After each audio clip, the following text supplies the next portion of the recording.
good, YouTube? Quinn Wade coming to y'all with that instant analysis. Today, we're going to talk about the Philadelphia 76ers beating the Utah Jazz 114 to 111.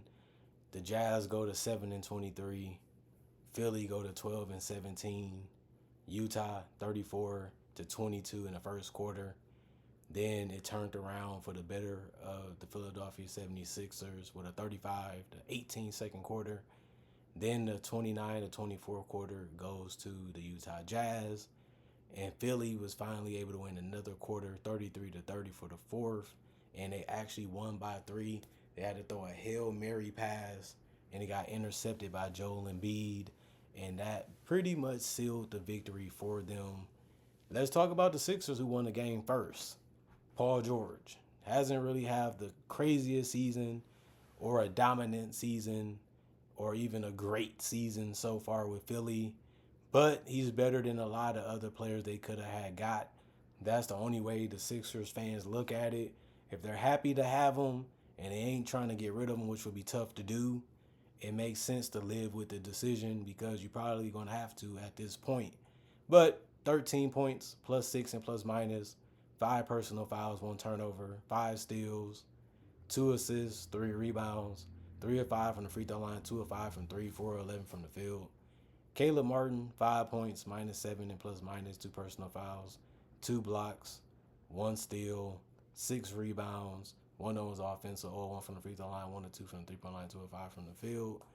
Joel Embiid, 32 points, plus 8 and plus minus, 1 personal foul, 4 turnovers, 3 blocks, 4 steals, 4 assists, 5 rebounds. 2 of them was offensive, 11 of 13 from the free throw line, 1 of 4 from 3. Didn't get caught up in taking too many, and he was 10 of 21 from the field. The guy understands how to play basketball, but he doesn't really look the same. He still looks like he can be a dominant player.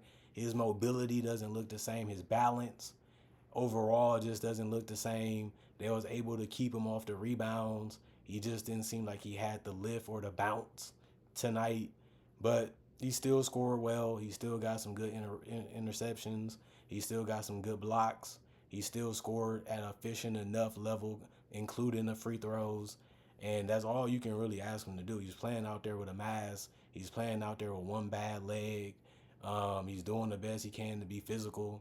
And this is the Joel Embiid they're going to get. And is the process over? Like, I'm going to continue to say yes. Paul George doesn't look that good. He doesn't look like he really fits with this team.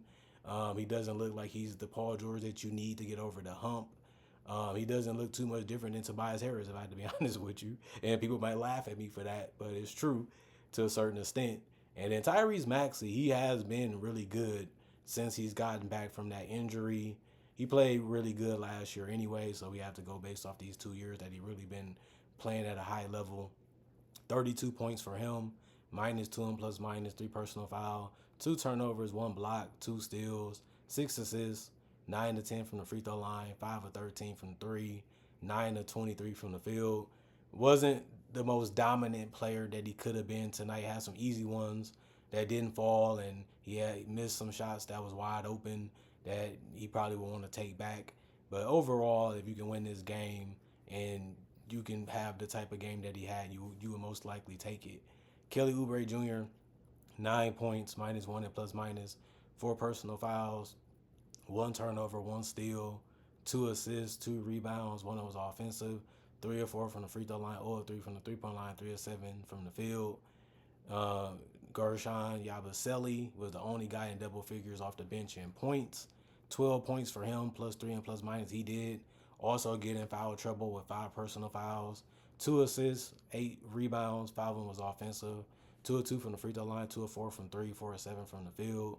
Kyle Lowry, 19 points, plus 9 and plus minus, 1 block, 2 steals, 5 assists, 2 rebounds, 0-1 from the three-point line, 0-1 from the field. Reggie Jackson, 8 points, minus 1 and plus minus, 1 personal foul, 1 assist, 4 rebounds. 1 of them was offensive, 2 or 3 from the three-point line, 3 or 5 from the field. he usually can handle the ball and create it for himself, and he also can hit some spot up shots, which he did tonight, and that's why he was a good pickup for them because Kyle Lowry hasn't really been that good. He had a good game when it comes to finding his teammates and playing a little bit of defense, but he couldn't really score, and he tried not to, it seemed like. Ricky Consil ended up having 3 points, one personal foul, one block, two rebounds, 1 or 2 from the free throw line, or one from three, 1 or 3 from the field. The rest of the guys did not play coach's decision or they was injured. 36 of 83, 43% from the field, 13 of 36, 36% from three, 29 of 37, 78% from the free throw line. 10 of the offensive rebounds out of the 32 was there for them. 22 of 8, 22 assists, 15 steals, 8 blocks, 8 turnovers, 22 personal fouls, and 114 points. And then the Utah Jazz, Lauri Markkanen really was stroking it from deep. Didn't shoot it efficient, but he was able to knock down a couple. 5 of 15 from three. He finished 8 of 21 from the field. He did a lot of jump shooting. It can be hit or miss because that's the toughest shots in the game. He only had 4 rebounds. One of them was offensive, 2 assists, 1 steal, 3 turnovers, 1 personal foul, -10 and +/- 23 points. Cody Williams started today and played 23 minutes. He did get 5 personal fouls too. 2 of 4 from the field, 0 of 1 from 3, 2 of 2 from the free throw line, 5 rebounds, 1 was offensive, 1 assist, 2 turnovers, 5 personal foul +16 and +/- 6 points.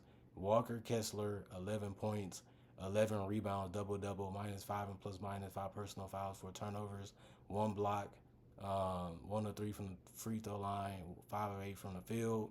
Jordan Clarkson, 17 points, -9 and +/- 1 personal foul, 2 turnovers, 1 block, 4 assists, 3 rebounds, 1 was offensive, 3 of 3 from the free throw line, 0 of 3 from the three-point line, 7 of 16 from the field. He really was looking for a shot tonight. Didn't make any three, but he was able to get to the basket and hit some mid-ranges and get to the free throw line. That's what you want to see from him, and he did that tonight in those 30 minutes, and he started. Colin Sexton continues to score well, inefficient, 20 points, +10 and +/- 2 personal fouls, 2 turnovers, 1 steal, 8 assists, 6 rebounds. 3 of them was offensive, 2 of 4 from the three-point line, 9 of 16 from the field. Drew Eubanks, 6 points, +4 and +/- 2 personal fouls, 1 turnover, 1 assist, 2 rebounds, 3 of 3 from the field. Kyle Filipowski, 0 points, -5 and +/- 2 personal fouls, 1 turnover, 1 steal, 1 assist, 4 rebounds, 1 was offensive, 0 of 2 from the field. Bryce, 20 points off the bench, was their only player to score in double figures off the bench, and he led everybody off the bench today as a whole. -4 and +/- 3 personal fouls, 1 turnover, 1 block, 2 assists, 5 rebounds, 5 of 5 from the free throw line, 3 of 5 from 3, 6 of 9 from the field. Michael Potter, 0 points, +10 and +/- 1 personal foul, 3 assists, 0 of 2 from the three-point line. Those his only field goals. Juzang, 6 points, -10 and +/- 1 personal foul, 1 assist, 5 rebounds. 1 of them was offensive, 2 of 4 from the three-point line, 2 of 5 from the field. Isaiah Collier, 2 points, -12 and +/- 1 personal foul, 5 turnovers, 4 assists, 3 rebounds. 1 of them was offensive, 0 of 2 from the three-point line, 1 of 3 from the field. And the rest of the guys did not play coach's decision. 43 of 89, 48% from the field, 12 of 36, 33% from 3, 13 of 15, 86% from the free throw line, 14 offensive rebounds, 48 rebounds total, 27 assists, 3 steals, 3 blocks, 21 turnovers, 25 personal fouls, and 111 points. It was a fun, competitive game, and that's all you can really ask for because Utah, they haven't really been winning too many games. Let's just be honest about that. But they tried everything they could do to try to beat Philly. I think Joel Embiid had to play for them to win this game. They just need that extra option that they can rely on to score the basket and also play some type of defense and anchor the paint. That's all he really can be used for at this point because he's not going to be dominant or a force in the paint for the most part. But it's still better than what you normally would get from other players. And you would take that, especially because he's going to be in and out throughout the season. They already got off to a bad start. They can't really take any more bumps in the road because they got off to that bad start. They're trying to find a way to stay in the play-in range while still trying to have hope to make a playoff team. Joel Embiid is going to have to play more games if they want that to happen. Because even though the East is bad, you still have to win those games without Embiid, and it hasn't been easy for them, and their record shows that. So the Jazz, they pretty much a wrap. You know, when you win single digit games and you already have almost 30 losses, the chance of you making the playoffs are few and far between and just not realistic. So the Jazz, you can just say their season is over. Philly, they had to beat up on some bad teams to make themselves more confident, to make themselves more happy, make themselves more ambitious about themselves and their goals on this season. They're not giving up just yet. But like I said, if he's going to continue to not play back to backs and they keep showing that they can't win without him, they're in trouble. And they basically is, to me, conceding this season. And that wasn't their goal. That wasn't their expectations when they signed Paul George and some of these good role players that they was fortunate enough to get, because they thought that they can combine for enough to take some of them absences from Embiid and turn them into wins. And it just hasn't been what actually played out to be, which is unfortunate because you plan for these things, you strategize for these things, and you just don't know how they're going to play out until they actually do.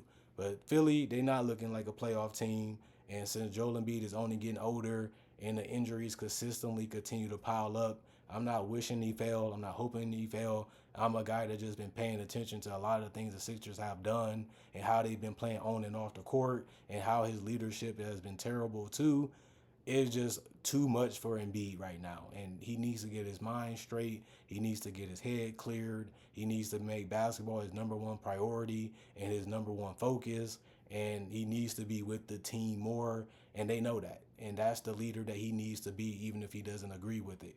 Nobody's really in a rush to trade Embiid, or trade for him, I should say, because he's a guy that can't even play half the season. Last time he played 39 games. You're not going to win a championship when your best player is out that much and hasn't really been as dominant as he could be, for that reason too. We need you here for 3 straight rounds, and then we need you to especially be healthy for the fourth so we can win a title. If you can't even play 2 weeks straight, I don't know why I want to get this guy. I don't know why would I want to trade with this guy for. And it's just the truth. Like, if you can't do that and you can't play regular season games, how are we really winning? And the Sixers are a testament to that. The trials and tribulations of having a superstar like Joel Embiid, it made sense in the beginning because he was young. It doesn't make as much sense now that he's only getting older and he's in his 30s. This is a guy that has too much baggage, too much weight, too many problems, and he still seemed a little bit immature for his age. And it's just too much that you have to take to please this guy. And he hasn't won you a championship. I can see if he led you to 3 titles, or led you to a title, or led you to a conference finals, but he haven't done none of that. So he doesn't get the Kawhi Leonard treatment, even though people feel like they're on the same level talent-wise. Well, you still got to get it done. At least Kawhi Leonard did that multiple times. Joel Embiid, the complete opposite. He's still trying to figure out how to get it done. He's still trying to figure out how to win. He's still trying to figure out how to be a leader, and he's almost out of the league. This is just absurd, and it's just crazy. And I was one of the first people I'm going to continue to say, if this is how Joel Embiid going to go about it and this is what he's going to do, the process is over. I don't care how good he is when he does play. They only won this game by 3 points against one of the worst teams in the NBA. And he still got more games that he's saying that he's going to miss. And he's already going to be ineligible for any major award because of the games he done missed. I don't really know why we're going to be so proud of this guy and so appalled by this guy when he continues to go about it this way. I understand if you're injured and you can't play, you can't play. I respect it, because if I was in your shoes, I probably would do the same thing. But if you feel like you can play one day and you can play the Olympics the entire time and then do the opposite to your team and show them that you really don't want to be there at some glances, it just makes you sick to your stomach. This was a guy that embraced being a franchise player. This is a guy that embraced trying to get them to a championship again. And now it's like he's just going to the opposite of that. Now, I know people grow apart, and I know people think differently. I know that people go about it different ways, and breakups happen, and they meant to happen for that same reason because it's mutual. But come on, man. Like, this is just getting ridiculous. The process is over. Like, Paul George, he's another person because he's getting injured too much. And on top of that, he's too old to really feel that you still trying to get a superstar. It's like, this is the best guy we can get. Let's get him. It made sense until he can't stay healthy either, and he's older than Embiid. And you're putting him around a young Tyrese Maxey that's still trying to prove himself and still trying to go out there and build his own legacy and his own brand and his own name and have the best career he can have. But it's putting a lot of baggage on him because he's doing what he's supposed to do, and he's got to try to be forceful to be a leader. I want my voice to be heard. I want my voice to be respected because I'm one of the best guys on this court, on this team. So I understand where he's coming from. I understand how he feels. But man, Philly is in trouble right now. And it's like, I would be happy to get rid of that guy, Joel Embiid. As crazy as that seems, but the Philly fans, they understand. Like, they've been dealing with him longer than I have. And this stuff is just getting outrageous. But some of the stuff he's doing, some of the stuff he's saying, and how he's going about things. But if you still believe in it that Embiid can lead you to a title, I'm going to tell the Philly fans to their face, if I have to, the process is over. He called himself the process. He called himself the franchise guy. And if you think he's going to be that guy now, it's not reality. He's not going to do it for you. And it's going to be hard to get off that contract because y'all just gave him an extension. And even if you wait, he probably going to become a free agent before he's tradable. Because I'm not giving him all that money to not play and do whatever he feel like he wants to do because he's the best player. And then he's going to even say Tyrese Maxey is the franchise. And you in the prime of your career, it's just crazy. Comment, like, subscribe, share, hit the notification bell for more analysis. Not only that, I do conversation videos just like this and just in different variety. Also do breakdowns of legends, current players, rookies, and also future stars. Also cover the NBA draft and do mock drafts too. If you love that type of content, check out my channel. I have over 3,000 plus videos for you to see. Plus I make videos every day. And on top of that, I also want you to check out my social media if you want to get to know me a little bit more, or you want to get some different content that I don't share on YouTube. You can find that on my social media too. Thanks for following, thanks for liking, thanks for sharing, thanks for continuing to support me any way that you do. I appreciate it. Other than that, I'll see you guys hopefully later today with more analysis.